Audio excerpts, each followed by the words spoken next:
Halo semuanya, apa kabar hari ini? Senang sekali saya Trisnovaldo menyapa teman-teman semua langsung kali ini ya. Saya selaku trainer area Kota Bengkulu ingin sedikit sharing ke teman-teman mengenai jenis-jenis user. Yang kebetulan kemarin nih teman-teman semua, saya sudah pernah sempat membahas mengenai beberapa user yang datang ke toko, mulai dari user yang berkelompok ya. Terus ada juga user yang datang berpasangan ataupun user yang datang sendirian. Nah, itu jenis-jenis user yang memang ketika misal kita ketemu dengan orang seperti ini ya kita harus berbeda untuk penanganannya. Nah, kali ini saya akan membahas lebih dalam lagi nih teman-teman semua tentang user yang datang ke toko tapi kita bicara mengenai orientasinya apa nih. Karena kenapa? Jika misalnya teman-teman semua tidak mengetahui tentang orientasi user, maka secara otomatis ini kita tidak mengerti atau tidak tahu harus menyampaikan dari sisi apa nih nilai jual produk kita semua ya. Karena kalau kita bicara mengenai nilai jual produk sebuah handphone pasti itu panjang banget dan lebar banget nih ya. Nah, sekarang teman-teman semua ada 4 jenis user yang kemungkinan akan datang ke tokonya teman-teman semua ya. Yang pertama adalah jenis user spec oriented nih ya. Yang kedua adalah jenis user gift minded. Yang ketiga nih ya, yang ketiga adalah jenis user brand minded. Dan yang keempat adalah jenis user price minded. Nih, teman-teman semua ya, untuk mempercepat yang namanya closing kita secara otomatis kita harus untuk yang namanya melakukan identifikasi di awal ya. Identifikasi ini tentunya berfungsi untuk kita bisa mengetahui tentang orientasi user ini di bagian apa nih. Dari 4 jenis yang tadi sudah saya sebutkan, mungkin di sini teman-teman akan bisa mengetahui, oh, ini jenis user yang A, oh, ini jenis user yang B. Oke, sekarang saya akan bahas yang pertama, yaitu user spec oriented.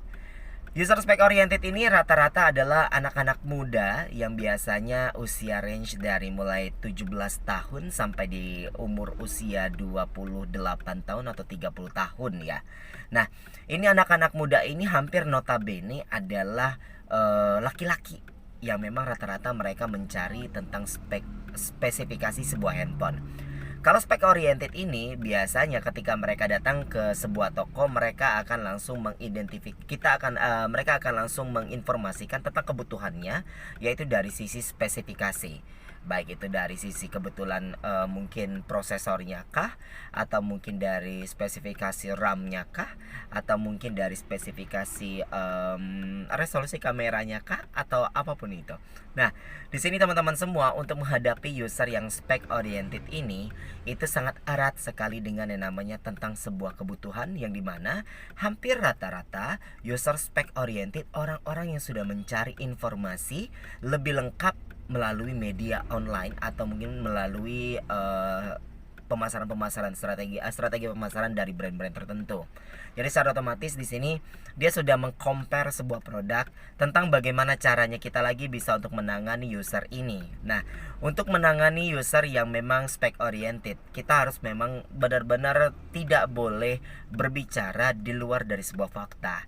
Jadi seorang marketing jangan pernah untuk yang namanya ketika berhadapan dengan user yang spec oriented kalian berbicara yang berlebihan. Karena kenapa?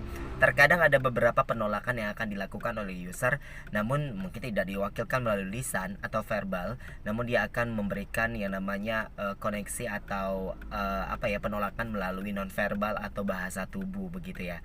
Jadi kalau misalnya ketemu dengan user yang seperti ini, kita memang harus benar-benar untuk jujur tanpa harus untuk yang namanya berlebihan menginformasikan mengenai sebuah spesifikasi. Dan yang paling penting dari yang namanya ketemu dengan user spec oriented adalah bicara mengenai benefit dan juga evidence.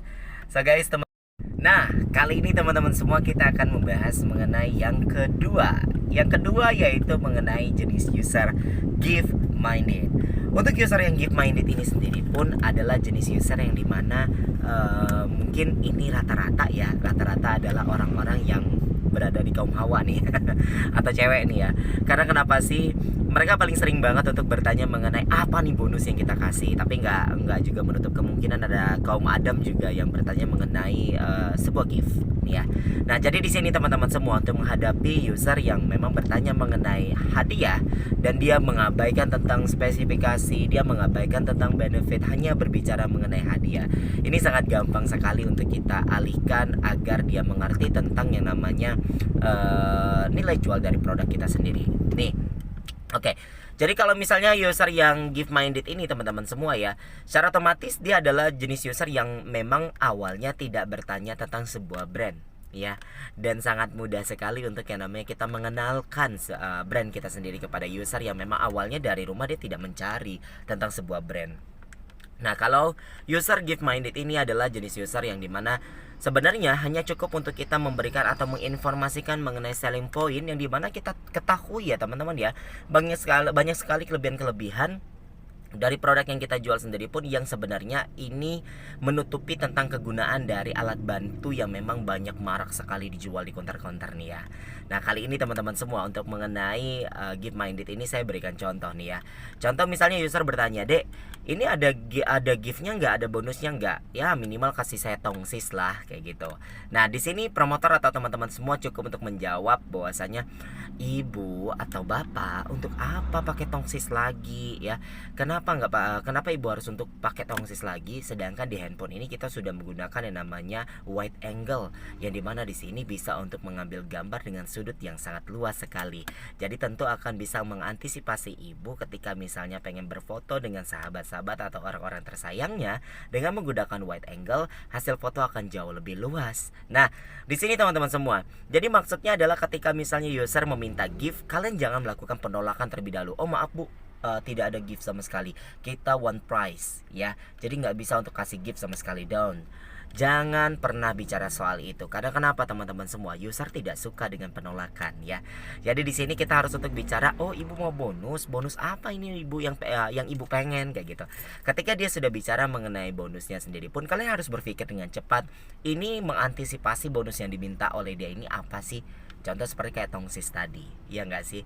Yang kedua, kalau misalnya dia tanya power bank, kalian tinggal bilang aja, "Ibu nggak usah khawatir, ini pengecasannya sudah cepet kah?" Atau ini baterainya udah gede ibu, kayak gitu ya. Karena di sini teman-teman semua tinggal untuk menginformasikan apa saja yang namanya keunggulan dari produk kita ini dari gift yang diminta oleh user itu sendiri. Oke. Yang ketiga, saya bahas yaitu mengenai jenis user brand minded. Wah, ini kalau brand minded nih gimana nih teman-teman ya? Kalau dia udah datang ke toko ya kan, tanya sebuah brand dan apa namanya itu pengen banget yang namanya ambil brand ini sendiri yang memang dari awal dia cari. Nah, di sini teman-teman harus untuk mengetahui tentang jenis kebutuhan user tersebut, kenapa finally akhirnya dia pengen brand itu banget, nggak mau brand lain. Yang pertama yang harus kalian ketahui, alasan dia kenapa ya. Yang kedua teman-teman semua, jangan pernah kalian langsung membantah atau teman-teman langsung untuk menginformasikan tentang kekurangan sebuah produk. Itu nggak boleh kalian lakukan. Di sini teman-teman semua wajib untuk setelah mengetahui, kalian wajib untuk menginformasikan mengenai kebutuhan dia dari awal itu apa tadi. Misalnya dia cari handphone brand A. Nah, saat dia tanya brand A, maka kalian harus untuk menginformasikan tentang brand A tersebut, dari mulai spesifikasi, harganya, terus juga apa keunggulan produknya. Nah, mungkin nggak bisa lebih dalam dari itu lagi, tapi setidaknya dasar-dasarnya saja, sehingga kalian harus nampil atau harus terlihat seperti seperti promotor yang atau orang yang menjual produk secara natural gitu ya. Jadi di sini untuk menghadapi user yang brand minded, teman-teman harus terkesan seperti orang yang tidak memaksa user untuk mengambil brand yang kalian jual. Jadi memang benar-benar teman-teman harus netral banget di depan user tersebut. Nah, yang ketiga, saat kalian sudah mengetahui tentang apa alasan besar dia mengambil brand tersebut, secara otomatis kalian bisa untuk mulai beralih untuk masuk ke brand kita tanpa menyebutkan nama. Maksudnya bagaimana tanpa menyebutkan nama? Jadi pertama kali kalian jangan untuk langsung bilang, "Oh ibu nggak mau coba brand B." Wah, bakal langsung ditolak teman-teman ya. Kalian bakal langsung mental, nggak mau kata usernya. Dah capek aja nih jadinya. Jadi di sini ketika misal kalian pengen mengalihkan sebuah produk, secara otomatis kalian harus untuk yang namanya ibu mau coba handphone yang lebih bagus lagi nggak kayak gitu. Nah ini tadi kan dia menggunakan resolusi A ibu. Nah ini kita pakai resolusi B. Misalnya usernya adalah orang-orang yang memang cari tentang kamera atau tentang resolusi ya. Jadi di sini kalian harus mengidentifikasi. Yang keempat teman-teman semua yaitu jenis user price minded. Nah kalau user yang price minded ini sendiri pun adalah jenis user yang memang datang ke toko dia sudah pengen cari harga dari sebuah handphone kayak gitu ya.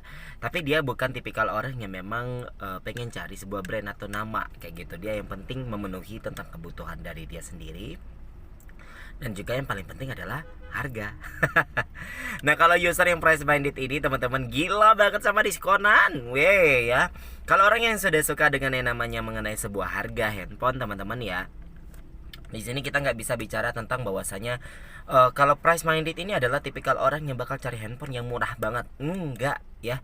Price minded teman-teman semua tentang yang namanya harga, tentang yang namanya nominal sebuah harga, murah atau mahalnya harga itu dari sisi kebutuhan user tersebut.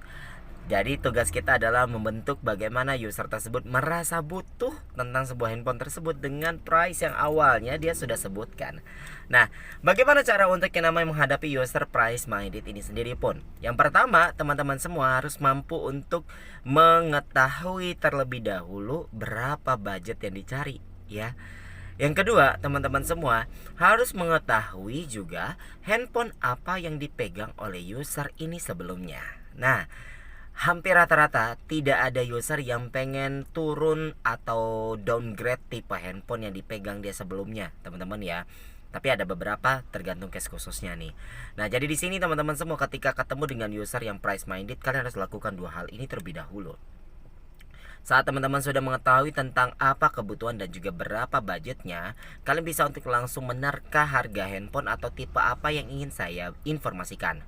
Yang kedua adalah di sini jika teman-teman sudah mengetahui handphone apa yang dipegang oleh dia, secara otomatis teman-teman sudah mengetahui tentang spesifikasi atau gambaran dasar dari handphone yang sebenarnya dulunya sudah menemani hidupnya. Jadi di sini teman-teman saat kalian sudah mengetahui tentang budgeting dan juga tentang kebutuhan user, jangan langsung tembak harga handphone yang memang dicari oleh user tersebut. Contoh, misalnya dia cari handphone di harga budget Rp2.200.000. Teman-teman langsung menembak tipe handphone di harga Rp2.200.000. Jangan pernah lakukan hal itu.